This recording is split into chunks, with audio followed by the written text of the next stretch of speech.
Hello friends, welcome to my channel. இன்றைக்கி நம்ம என்ன பார்க்க போகிறோம்னு பார்த்தீங்கன்னா, கொழுக்கட்டை எப்படி பண்ணுறதுன்னு பார்க்க போகிறோம். வாங்க பார்க்கலாம். விழிப்பட்ட இடம் இன்று ஒளிப்பட்ட சிலையாக இதுதானோ காதல் என்றறிந்தேன் அடி. புது பார்வை நீ பார்த்து புது வார்த்தை நீ பேசி இதயத்தை இடமாற செய்தாயடி.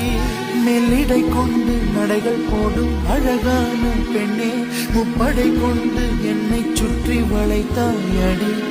என் உறக்கத்தை திருடிச் சென்று உறவாடும் பூவே, உன் சிரிப்புக்குள் சிறை வைக்கிறாய்.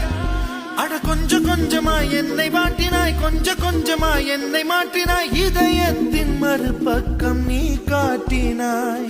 இனி என்ன சொல்லுவேன் என்று நான் அமுத நஞ்சையும் உண்டு, இனி ரெக்கையின்றியே நான் போவேன் வான் மீதிலே.